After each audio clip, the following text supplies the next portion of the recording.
Good morning. Good morning. My name is Joe McFerrin, President and CEO, Portland Opportunities Industrialization Center. I would like to thank all of you that have joined us today for this press conference to hear a variety of voices from members of the Black community concerning our city's public safety systems and the alarming increase in gun violence. There have been more than 376 shootings this year. In July, there have been 99 shootings and 15 homicides with 38 injured. Just last night, 2 victims of gun violence were children 3 and 5 years old. We have got to find a different way to resolve our conflicts. Innocent members of our community deserve to feel safe at home and in their neighborhoods. I would like to make a plea to the streets to please stop. Our community is being devastated. We do not want to live in a community where parents are scared to let their kids go outside and play. We do not want to live in a community where our children are scared to walk to school in fear that they may be shot. We want to live in a community where our young artists, student athletes, and the next generation of leaders feel safe to explore and experience all that our city has to offer. Yeah. We want our grandmothers and grandfathers to feel safe going to the store or to church. We want safe and supporting neighborhoods where all our folks are supported and loved. Mayor Wheeler, City Council, and all public officials, we demand that you get about the business of re-envisioning public safety. Re-envisioning public safety in partnership with the Black community in a way that eliminates police brutality, racial profiling, and all discriminatory practices. To be clear, I'm not calling for the reinstatement of VRT. What I am calling for are new approaches to keep our community safe, grounded in respect and collaboration. Yeah. We demand that the mayor and the city council reinvest the resources taken from law enforcement into the community, driven and supported public safety strategies that have proven to work. Members of our community, young and old, must have a seat at the table to contribute to the re-envisioning of public safety. We need all hands on deck. Let us get about this work now. You can be assured that we will be following up with public officials before the weekend to move this work forward. The time is now. Our community is depending on us. Our children are depending on us. Let us set aside all the political posturing and placating and get about the business of keeping our community safe.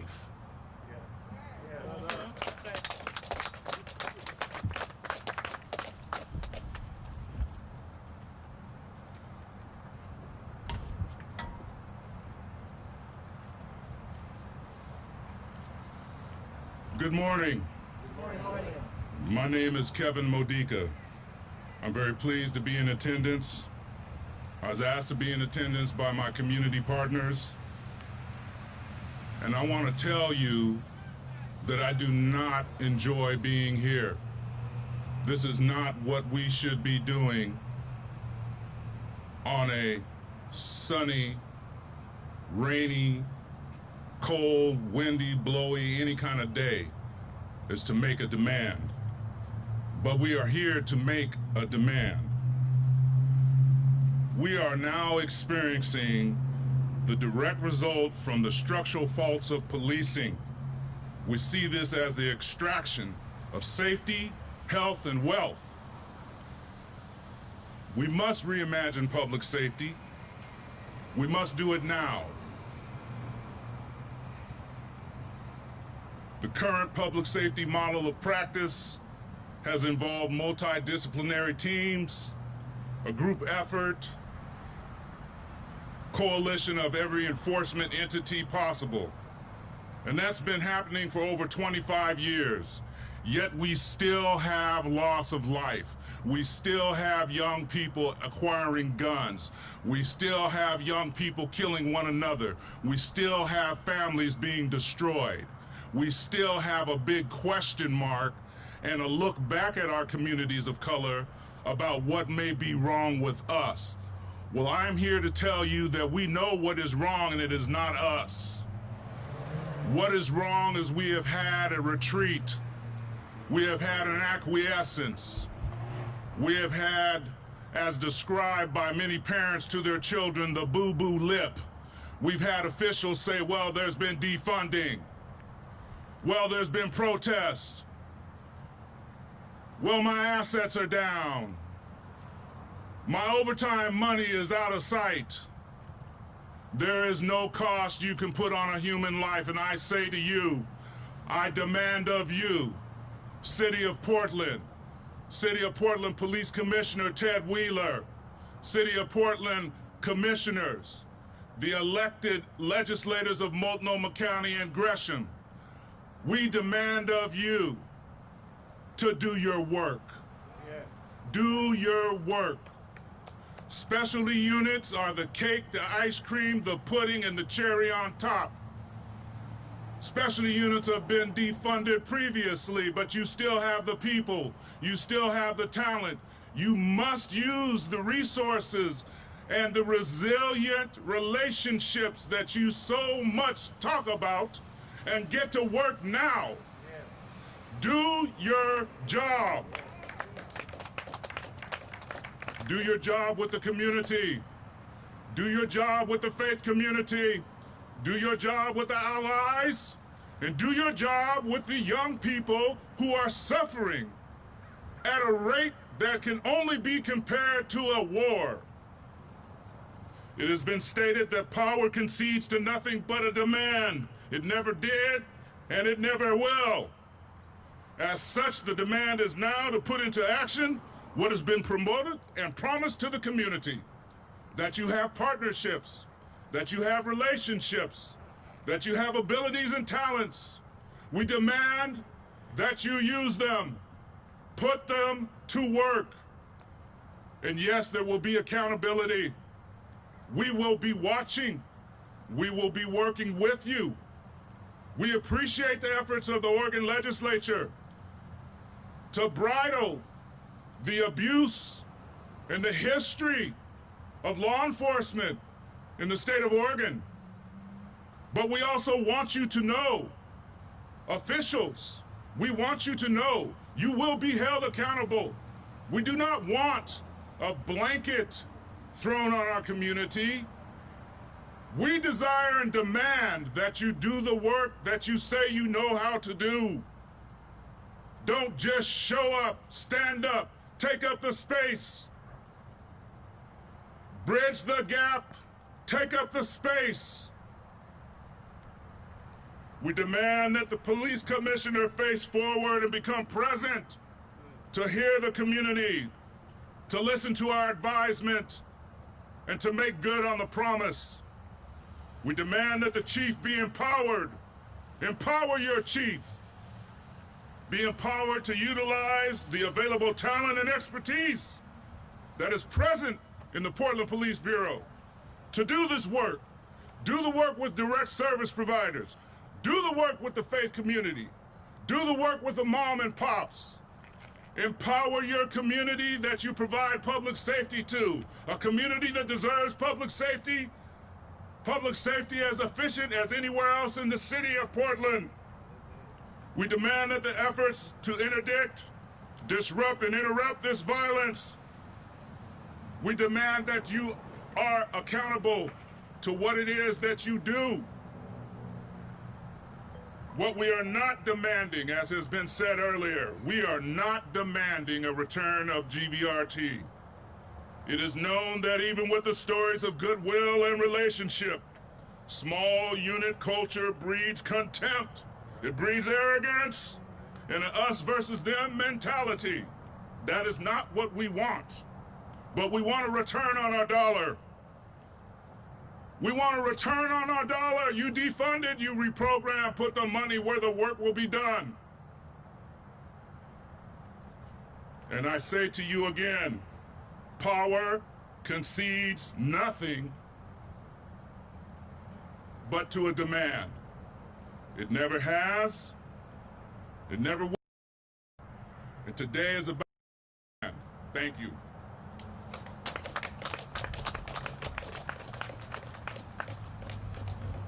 Good morning, all. My name is Kimberly Dixon. I am a mother, a parent in this community, an advocate, a nurturer by nature.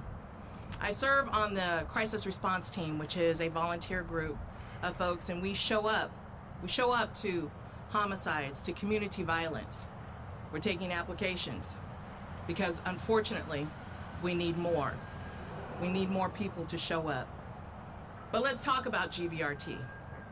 The numbers for July speak for themselves, 376 shootings. Of those 376 shootings, we have roughly 38 folks who have been injured. Of 38, I have 15 homicides. Let that sit with you, because behind us, we have posters of people who did not survive. And this is not all inclusive. So what is the answer? Mayor Wheeler, I have been extremely direct with you when it comes down to funding. I have stated to you that we don't have a money issue. We have a distribution issue of where you place the funds. So we disband GVRT. I'm gonna go back to July numbers. Numbers don't lie. The numbers tell the story. So what is the answer? When we disbanded GVRT, you took away the expertise that was there, the relationships that were there. And it's not just officers, I'm talking about the detectives. The detectives that knew who Jimmy, John, and Jerry were, and how they were related, who their parents are, who their children are. That connectivity is important. Historical context is important. Now, we might not need to bring GVRT back, but when you disband, what did you rebuild? What was your plan when you disbanded? And now you leave a fractionalized community out here who is left to care for the wounded, who is left to care for the hurting, the grieving. And may I also state, the grieving doesn't go anywhere. As a mother who has already lost a son to community violence, I can assure you, 7 years later, the grief has gone nowhere. I just learned, and others like me, we just learned how to carry it. And some days it is light as a feather, and other days it is a 500-pound weight on our chest. This is the carnage that is left in the community. And we want to know why community is upset? Community is hurt. Community is hurting. That is the reality that we lead. So again, Mayor Wheeler, and for those of my commissioners who believe that there is no gang violence problem here, I'm going to say again, July's numbers speak for themselves. I cannot have that narrative go forward anymore as truth. We have a gang problem in our state, and I don't care what color the flag is. We have motorcycle gangs. We have all kinds of gangs here. Stop saying that narrative. We have a tremendous issue, and we need smart, intelligent, trained folks to address those issues. As an instructional person in education, as a coach, as a consultant, I know what it means when folks' morale goes in the toilet. I can say that it would be my surmise that the morale of the Bureau may be near that very vessel. What are we going to do as community about that? We have very high expectations. We believe that people put on uniforms and they become superheroes. That is not true. They are human beings that made a decision to serve. Can we get back to serving? And can you stop defunding things that interrupt or hinder that community would be served? Thank you.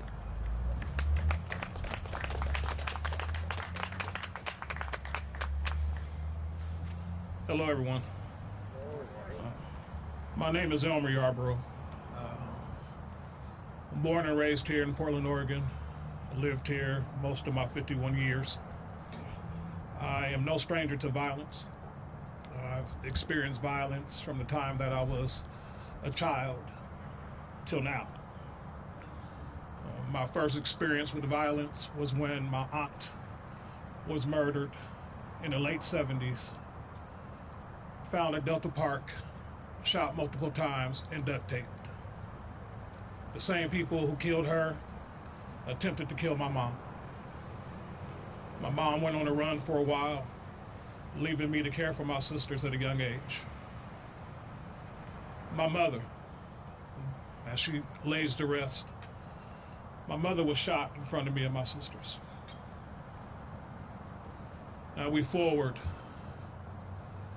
all the way from the late 70s to 2020. I serve as a volunteer for the crisis response team as well. We go out and we support families who are hurting because of gun violence. We respond to murders and shootings all over the city. What I did not know is that one of these shootings I will respond to,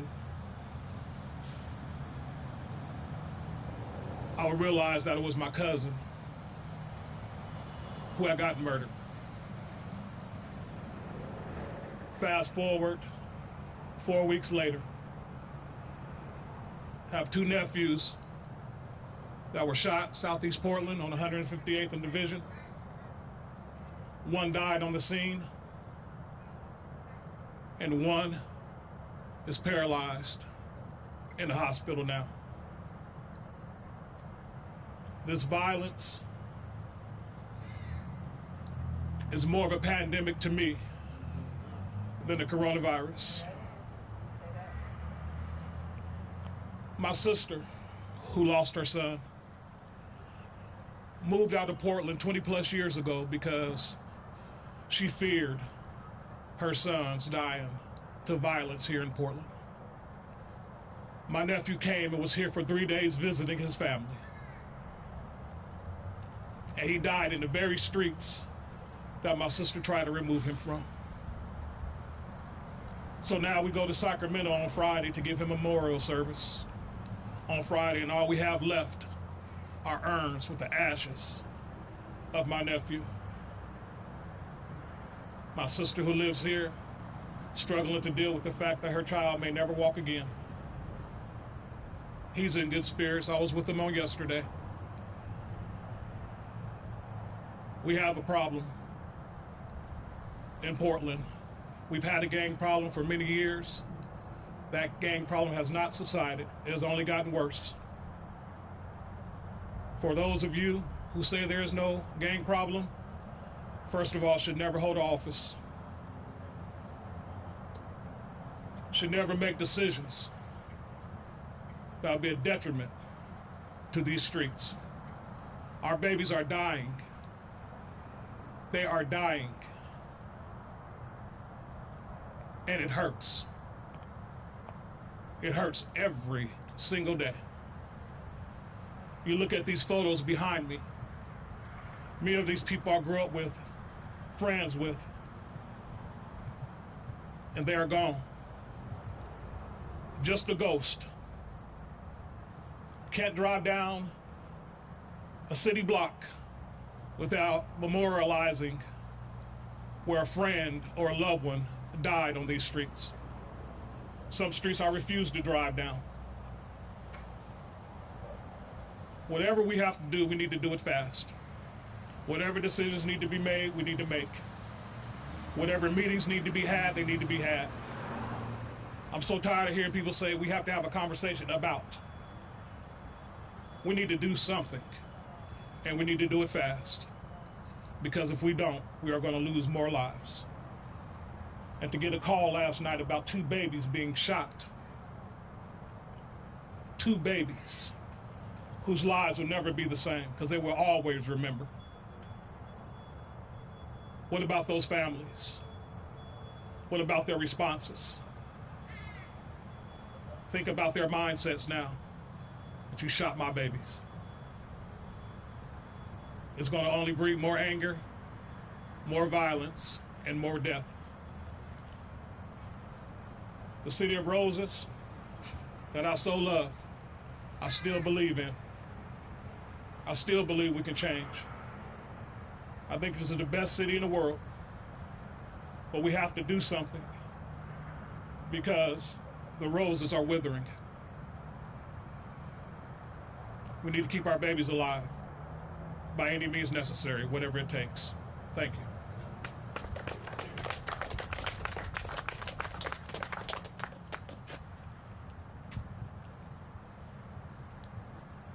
Good morning, everyone. Good morning. Thank you for the leaders of the Black community, our chief, media, everybody that joined us for this press conference. My name is Jamal Dar, founder and executive director of African Youth and Community Organization. I flee a civil war and brutality when I was 9 years old from East Africa, Somalia. It's well known violence, stabilities. I came to the United States when I was 16 years old. During my interview in Kenya, the immigration officer that was interviewing us 23 years ago said, "You're fleeing from war and violence. U.S. is not different." I thought that was a lie. I thought he was stopping my dream that I want to enjoy the American dream.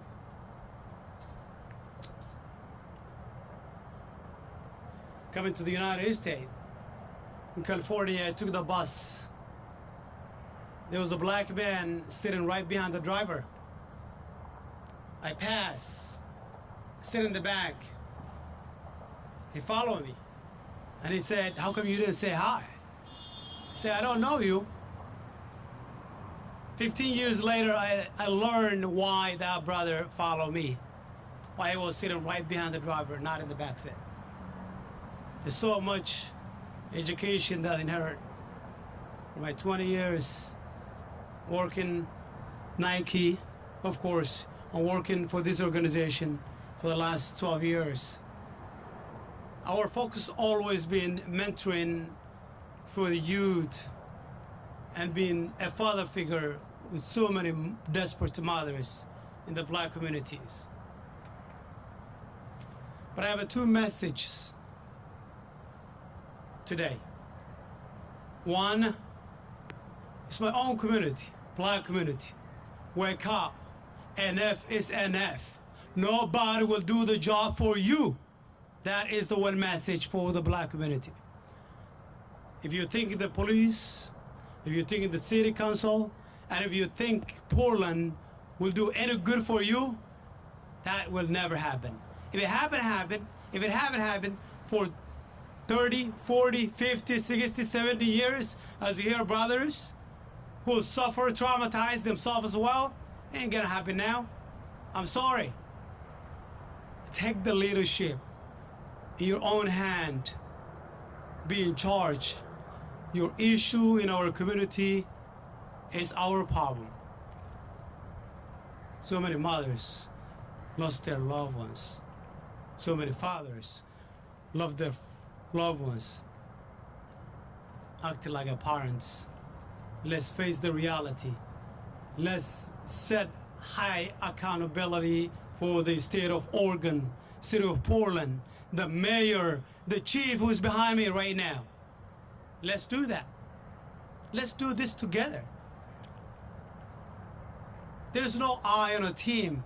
If we don't come together, hold our hands, we're gonna suffer even deeply.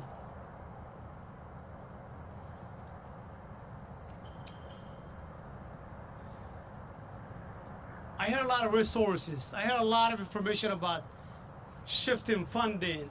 And it's no different than any other funding that they cut.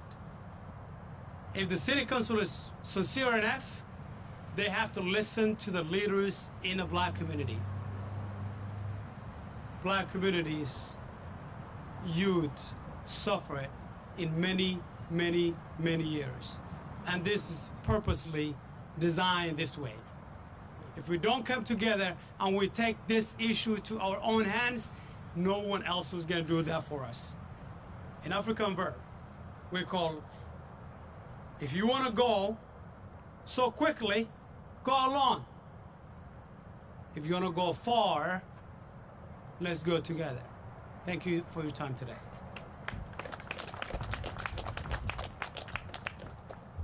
Good morning. My name is Antoinette Edwards, community elder.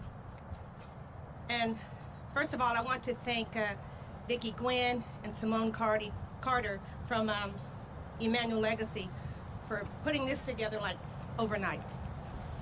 And I just want to speak briefly about this space. If you have some history about this space, it's reclaiming this space. And when we talked about where can we gather, there was even debate of where we could gather. If we gather at Woodlawn, who we going to offend? If we gather at Unthink, who we going to offend? Where can we be that safe? That's where we're at today. So we're reclaiming our space and our land, our village, our neighborhood, our community. To have to think about what's safe for us, we talk about gentrification and being pushed out. Let's not get it twisted. Are we allowing this violence to push us out of the feeling of safety? And I want to just go right to the heart of accountability for everybody. City Council, I'll tell you what I tell my children, my grandchildren, and my great-grandchildren. If you have chosen wrongly, you get to choose again. The safety, the lives, the humanity of our community is watching and depending and expecting and demanding. And I want to go a little deeper about accountability because if everybody take their piece, I don't want to leave out the accountability of the violence when I talk about gangs. And I don't need to be politically correct because I'm retired. Yes, there are gangs. And I know some amazing people that are gang members. They call OGs. Antoinette, you promoting gangs? Boy Scouts, Girl Scouts, sororities. Let's keep it real. This is about people coming together and there's a brotherhood and a sisterhood. I'm not talking about that. I'm not I'm not demonizing. I'm talking about violence. And I've talked to OGs in the community that said there needs to be an accountability issue. So I'm gonna go to the code. We're talking about reimagining. Can we reimagine what a code really means? I'm not gonna snitch cause what, cause why? Somebody made that stuff up. Tell that to the mothers and the fathers and to all these relatives of these folks that are deceased. A young man was shot, stood over like a rabid dog, and shot down. What code you using to defend that? And it's not okay. And I'm gonna ask someone, I wanna give my time up. I'm gonna ask the parents, Jordan, just got killed last week, but she's here. The parents, the mother and the father are here. And I introduced them to Lucy Mache, and it's that sad introduction when you introduce somebody to a club that you don't want to be a part of, Sister Kim. My son was killed too. So would you please come up? And when you talking about that code, what you gonna tell them? That it's okay, come on up, mothers, because we're stronger together. I had a young person that I love, maybe 40s, because when you get my age, everybody young. She said, I know who killed my brother in the streets. But the code won't let me tell. I'm gonna let the police do the work. So when we talk about unpacking, let's unpack and reimagine that. Because I know a prominent gang member who's changed his life around. He's a accredited OG, and my nephew knows him well. He said, when I was out there shooting, I was shooting and killing myself. That's internalized oppression. That's internalized oppression. So I'm not just throwing the brothers and the sisters out.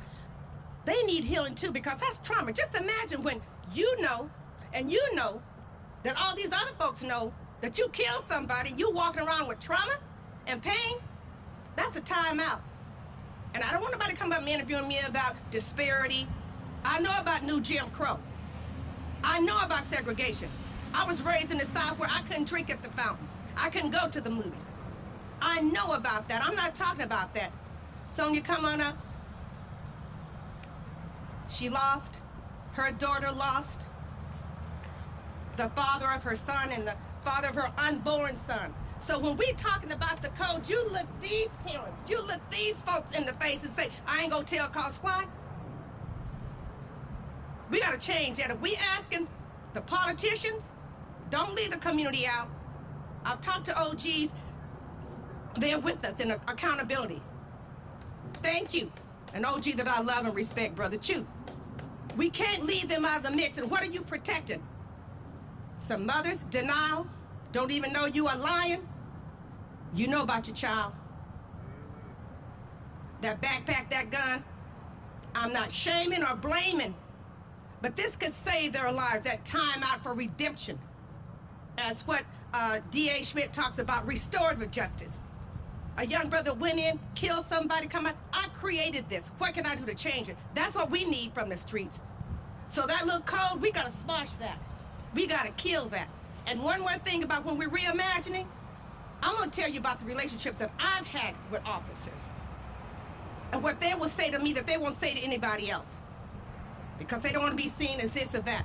Some of these brothers out here in the streets, they say, who's gonna be there for us now? I know y'all was protecting us. And we know who those officers are and were. Who we would call, a young man just got shot the other night.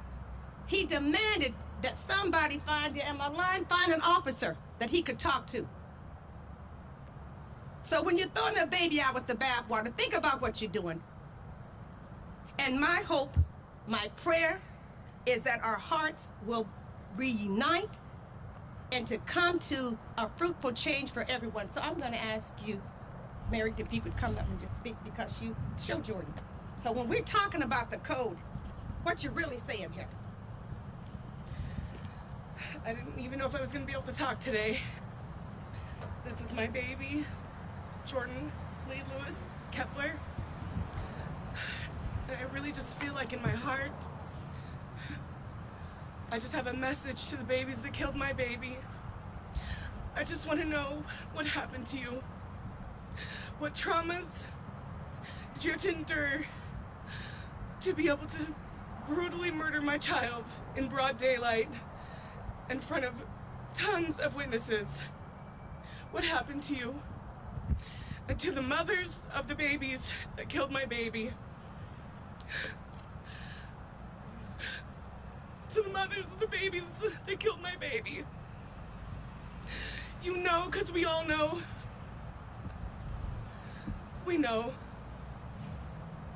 And it's painful to know whether your child's life is over and he's not in his physical body, or whether he's done something that he cannot come back from and isn't going to be able to live the life that he would have before he made that decision.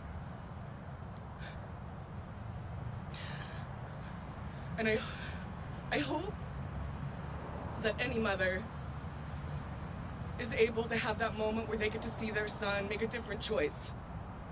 And that's what I was getting to see when my baby was gunned down in the street. My baby was a father, a good father. He picked up his baby every day from childcare. He stayed with him, he played with him, he was expecting another baby. He went to work every day. He had left this community. He worked out at the beach. He was becoming a carpenter. but was coming back to take care of his babies. He's only been back for maybe 2 months, and my child is gone.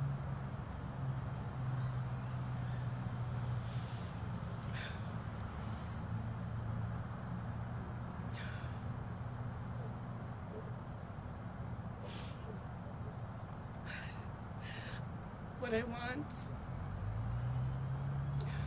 is I want my son's life to be remembered the way that I remembered him, the way that I saw him. Not to discount the way that his other communities saw him as well. Because there's love there for him. And people are angry, and they're upset, and they're mad. I just want to do this the right way. I want to do this the right way. And build bridges the way that my child was able to build bridges across lots of different communities. For listening to me. And to everybody that loved my baby.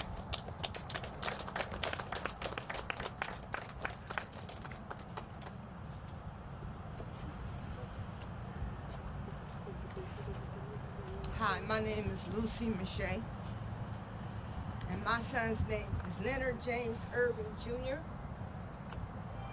And on June 26, 2011, my whole world ended. I got a knock on the door to tell me that my son had been shot 4 times in the back and that he was dead. I didn't believe them. I ran out to 82nd to see, not my son. My son ain't in no game. What do you mean? My son is dead?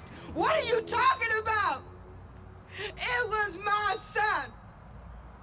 Leonard James Irving Jr. He had 3 kids, his 3 kids at his house waiting for him to come back home. He was gonna take over raising his kids. He wasn't no angel, but he wasn't no gang member. Most important, he did not deserve to die. And I need to say, all Black Lives Matter. Yeah. I'm mad at the police killing him, but I'm mad at us killing each other. Where's the accountability in my community? Yes, gentrification is happening in our neighborhood, but a community is what's in the heart. We can still be a community. We can still stand together. They don't even realize this is intentional. Where did they get enough bullets to shoot 150 rounds? Where's the DEA? You're disbanding. Where are the people about the firearms? How they getting to our kids? Y'all better look at this. Where are we as parents? Are you going in the room and seeing what your kids got in their rooms? There was 2 people in the car with my son, Brian and Terrence. They won't even come forward and speak. How do you live with yourself?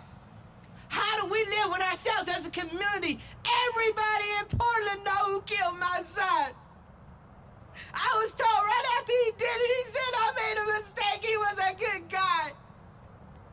But nobody comes forward. If we don't, and I told you guys this 9 years ago, don't let it be your son, because I never thought it would happen to me. Now, all these people, this ain't even half the pictures of all the people that have been killed.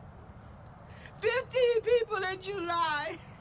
My heart cries, and yes, it's re-traumatizing every time somebody died. I'm so sorry. But you guys need to cry tears, and let's get together and use your voices. Tell somebody it's not snitching. Nobody has the right to take somebody's life. Nobody. There's nothing anyone could have done that they deserve to die like that. So, you know, I implore my community, please, you guys, start talking. If we don't stop these, we're creating monsters. These are young kids, 18 and 19, that are doing this stuff. We gotta get them to be accountable. If that means going to prison, that's what it means. I would love to take law in my own lands like it's the Wild Wild West, but I don't get to, and they don't get to either. Thank you.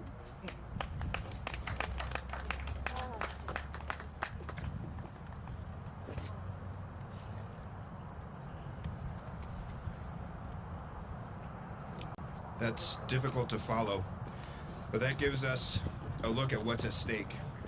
Lives and families, Thank you, moms and family members, for your words. We feel your pain, and I'm terribly sorry for the loss you're suffering. I'm going to be brief. Today's not about me. Today's about the community voice. And these are the voices that we need to have amplified. I'm honored to be invited here because I've spent my entire career working, connected to, and caring about this community. Everyone standing up here, I know and appreciate you because you've been doing the work. And it's the important life-saving work that we all still have to be about the business of doing. And I just want to let people know the Portland Police Bureau is dedicating resources towards investigating these homicides that we've had in July. We are committed to putting an end to this violence that we've had going on in our streets, but it's work that we all need to be doing together in partnership. And before I close, I'll just say the Portland Police Bureau, former members of the GVRT, people working in detectives, working patrol, they care about this community. They want this violence to stop. We're willing to do the things we have to do to make it stop. But that work has to be supported at all levels. Thank you.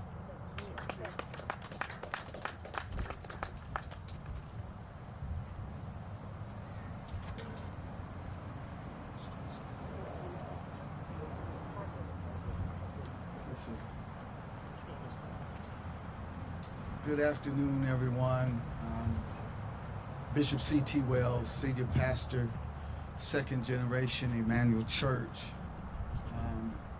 And as we join each one that is standing here today, this is not a new phenomenon for our community, and it has been mentioned there are many persons who are not pictured here that have also succumbed to black on black violence, if I could say it that way. What came to my mind, as Lucy mentioned, and you could see the pain as though the experience of the loss of her son happened just yesterday. That same period of time when she lost her son, I had eulogized from, I believe that was 2010, 2011, from December to February, I had eulogized about 7 people who had died to gang violence. One of them had committed suicide. The rest of them had been shot and killed, and all of them were under the age of 30. As I was preparing for this eulogy, looking at scripture, because I believe scripture is the source of truth, I came upon a couple of principles that I observed from the beginning of the book to the end of the book, and that is that truth frees, lies destroy. Let me say it again, truth frees, truth delivers, but lies destroy. From that I discovered that every evil in the earth, because I mix a little preaching with this moment, every evil that is in the world exists because a lie was believed. When you think of slavery, slavery existed because the slave owner, the slave master, was under the influence of a lie that suggested that they were superior and had the right to own and control a people. Look at your neighbors, oh, we were at church, and tell them that's a lie. Slavery, bias, bigotry, police brutality, the unequal distribution of wealth, all of this poverty is all contributed to believing a lie rather than the truth, okay? So as we sit here today, we have seen the world turn literally upside down, all because of what triggered the death of George Floyd. The police officers that were compressed upon him, the man that had his knee on his neck, that saw his life. How do you get that close to a person and have no feeling, no care about what's happening to them? The only way you can do that is you believe you're right. And there again, those officers were under the influence of a lie. Because anything that's harmful to my brother or my sister that I do, that I perpetrate, it's because I'm under the influence of a lie. Say that, under the influence of a lie. Say, truth frees, lies destroy. And so what we see here is that all across the world, people have been protesting. People have been saying, Black Lives Matter. Well, there's something wrong with this story. If Black Lives matter, they ought to matter to Black lives. Oh, come on with me, come on with me, all right? Now, here's what we got to understand.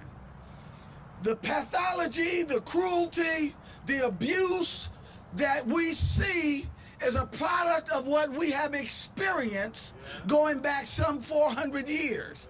You heard the statement, hurt people hurt people. So the only way that we're going to overcome the lie is we've got to begin to speak and do truth. There's a principle in the scripture that says, whatsoever is true, what is honest, oh, what a novel word. Honesty, just, pure. If we're going to rebuild our community, we have to get back to some fundamental ways of engaging one another. Are you hearing me? Now let me close with this. I lived on the corner of Beach and Gatmine, not too far from here. You could just about walk there. And Joe and I were talking about this yesterday. The world that we live in, I'm a little bit older, but the world that we live in, there was concern and there were structures and there were systems in place that saw to the needs of young people. It was part of the infrastructure of society. Not only did you have your parents, if you didn't have a father or a mother, you had a grandfather, you had someone in your network that would look after you.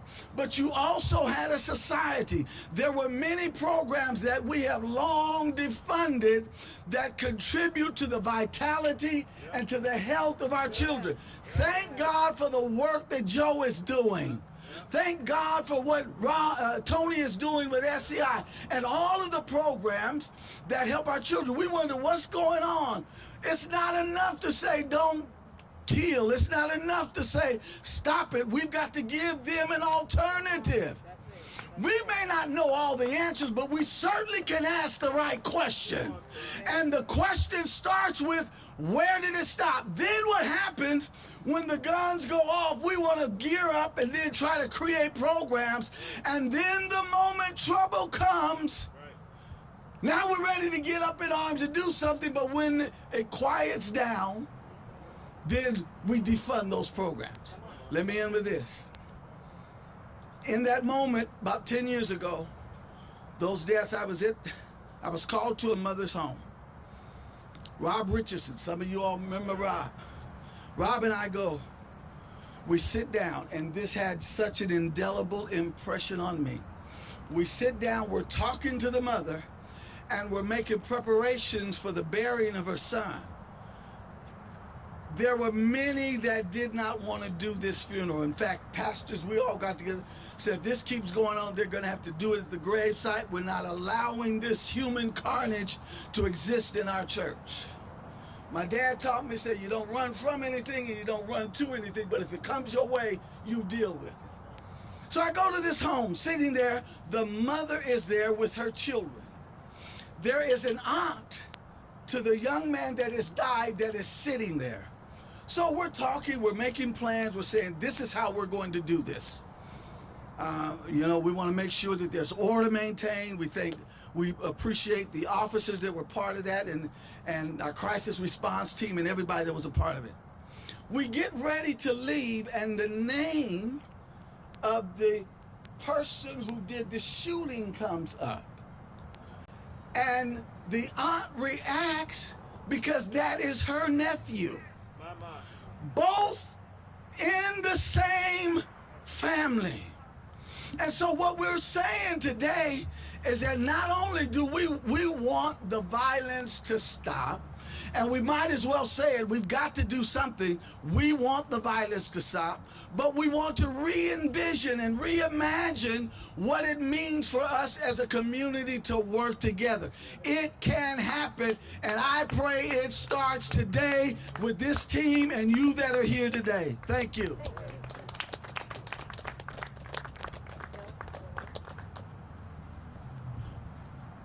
So that concludes our press conference. I'd like to thank all of you that have come out today. And if you would like to have individual questions, we can do that off to the side if our speakers so choose. So thank you all for coming.